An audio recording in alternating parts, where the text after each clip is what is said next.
Good day, comrades. Let's talk about PIB. To be able to understand PIB, you need to understand the basics, why we even need PIB in the first place. And that cannot happen unless if you know the historical background of the oil and gas industry in Nigeria. So how do we start as a nation? Now, the historical development of oil and gas in Nigeria started with the first participation agreement in 1973, when government at that point was not involved in any exploration and production activity. They were just focused on charging taxes and royalties. And at around 1970, Department of Petroleum Resources was formed, and the reason is just to regulate the participation. In 1977, the Nigerian National Petroleum Corporation was established, with the main focus of in following the trend of several other developing countries, trying to get control of their resources and by participating in the oil and gas industry. And somewhere around 1991, we started defining MOUs with companies and joint operating agreements, and we now started acquiring about 35% of equity in the oil and gas industry. So that at that point, we started participating. Now we are coming from the background of just collecting taxes and royalties into the time that we have started participating and also contributing money to be able to get dividends from the oil and gas businesses that are operating in Nigeria. It is at this point that the issue of cash calls started coming in. Being partners, that we have to contribute our own quota into the development, exploration, and as well as operation of in the upstream sector of the oil and gas business. So with the aim of getting some dividend coming from it. And of course, government have to contribute their own portion, which is called cash call, to be able to support the operations. Sometimes around 1993 or thereabout, the production sharing contract started coming in. That is different from the joint venture, where government, of course, will have a stake and be paying cash call. Now, the PSC arrangement is such that the major oil and gas, the international oil companies, will go and explore for oil using their own money without getting any contribution from government. And when they make discoveries, they'll be allowed to produce it to recover their costs, and then they will now pay royalty as well as sharing the profit that remains. That is the concept of the PSC. So at that point, around 1993, when several PSCs were signed, we started having a mixture of joint venture and then production sharing contract agreement. In addition to that production sharing contract agreement, there are other agreements like the service contract, where the concession belongs to federal government of Nigeria. A company will now be invited based on some certain terms and conditions to explore, develop, and then produce oil, and that company will be paid a fixed amount based on the agreement as stipulated in that contract, while the remaining goes to the owner of the concession, which is federal government of Nigeria. That's another type of agreement. And of course, with that, we now have different modes of operation: the joint venture, the PSC, the SCs. Service contract is used where government want to keep 100% of the equity. In this case, the IOCs do not have any stake per se in the concession. However, the IOCs are given the opportunity to use their resources to develop the field and produce the oil, and then get in return fixed amount as stipulated in the contract, and that's what will be used to pay them. Now, of course, in view of the emerging new frontiers that we have, both in the inland basin and the deep offshore, there has to be another way of encouraging investors to come in and explore for oil and develop them in those areas.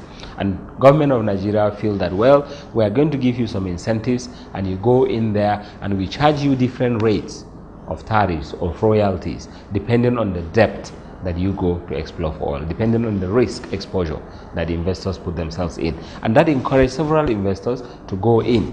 And at the end of the day, because of this varying level of royalties and taxes that is due to government, it now turned out that most of the acreages that are of benefit to us today, or that are producing more of the oil, are deep offshore, and therefore the federal government of Nigeria is getting less revenue from it. And that explains why we need to change the operating agreements that we have been running with. That explains why we need to go further to see how we can get more revenue for federal government of Nigeria, and also more revenue for NNPC, and of course create more jobs for teeming youths in Nigeria. A good example of a service contract is that of Pigb and NPDC. That's a typical example of service contract. Then as we move down somewhere around 2002, you have more PSCs being signed. As of today, you have most of the production coming out of Nigeria is from, of course, the deep offshore. But of course, most of the revenue that government will be getting is from the JVs. And the simple reason is, well, PSC producing more, but government is only getting more revenue in JVs. Simple reason is because the PSC arrangement is modeled in such a way that less revenue will be coming to government. And that informs the need to come up with a new legislation that will enable federal government of Nigeria generate more revenue from that huge amount of oil that we are producing in the country. I explained earlier on what joint venture is, and by joint venture it means you have two or more partners coming together and then pursue an opportunity, produce the oil, and then share the revenue. And how is that? Nigerian government as it is today have joint venture partnership with about 6 majors in the country, and they have like 60% equity in all the joint venture, which means they are the majority shareholders. And as such, because it's a joint venture, there's that requirement that you have to make contribution equivalent to your own equity, which is 60%, on monthly basis to be able to keep the operation going. And that is the reason why we have cash calls.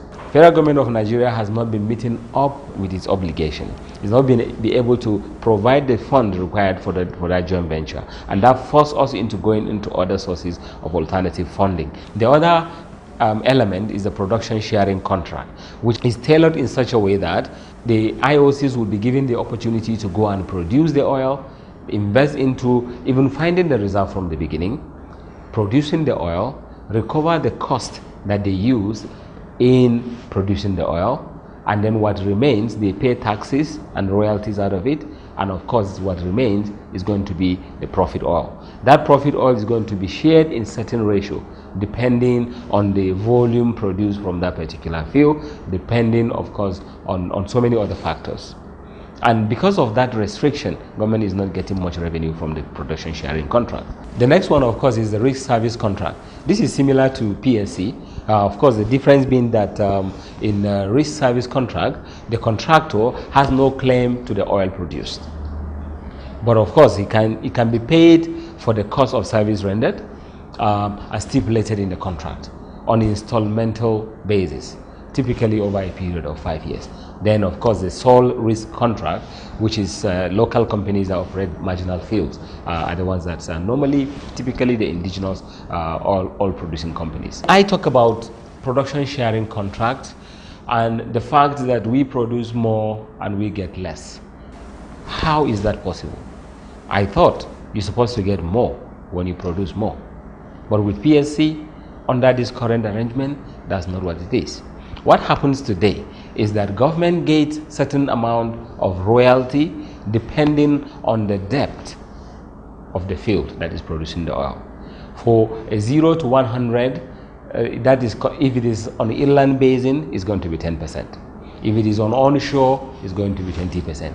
If it is swamp or shallow waters, it's going to be about 18.5%. That is how it varies. So that means government will get more for fields that are onshore, will get more royalty, while the fields that are on the inland basin will get less royalty, while for shallow water, of course, is going to get like average.